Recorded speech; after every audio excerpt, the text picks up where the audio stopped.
All right, Dr. Ben Coughlin, Only Plastic Surgery, the only plastic surgeon. So listen, I'm talking about neck lifts.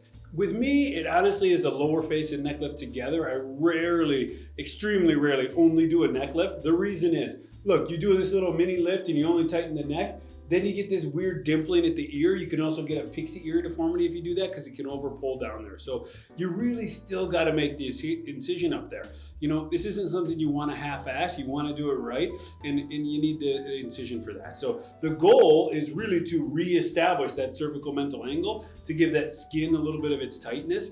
So what leads to that laxity in the neck? What leads to this kind of aged lower face and neck? Number one, the bone is turned over. The bones actually shrink with time. You know those 120-year-old people walking around all scrunched over? That's because their femurs are smaller, their spine's smaller, their vertebrae, their neck, all these bones have shrunk with time. It's this chronic turnover. The mandible bone, the jawbone is a big bone. It gets smaller with time, so that's just less scaffolding for the skin and soft tissues. The skin loses some of its elasticity. The muscles thin and kind of fan out. The superficial fat pads atrophy. Some of the deep fat pads actually get bigger, so that leads to this bulldog look. So it's really about contouring, lifting, tightening, adding collagen, adding volume in the right spots. Volume in the right spots really is key to re-scaffolding, re-contouring the face. So, and then obviously removing some of that skin and tightening that skin. At one point, the elasticity of your skin is degraded to the point where the only cure is really to pull it back and to tighten it. Now, we're able to hide that incision really well up here, kind of in the hairline. We go post-tragal in most people. There's a little visible incision in front of the ear. Back behind the ear, you could probably find the incision if you really look for it, because it can get a little bunched up because we really put the pressure back there.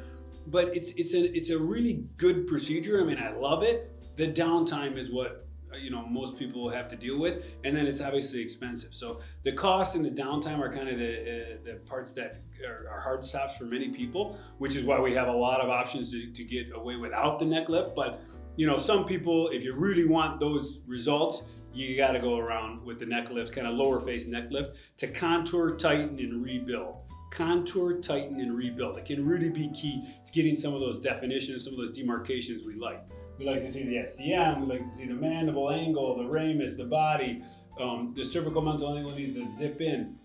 And then that skin integrity needs to be kind of put back how we want it. So lower face and neck lift, again, with me, it's pretty much always together. Oftentimes we'll add a resurfacing technique at the same time to kind of tighten that skin. We'll do a fat transfer to revolumize. We'll do some other treatments to add a little bit of collagen to the face and skin. And then the bone you can rebuild with implants or fillers, of course, at that time. So it really is a tailor-made approach. I mean, each person has varying degrees of all of those issues I was talking about. So we have to adjust the surgery and the plan to them after we do a clear facial analysis. So lower face and neck lift, check it out.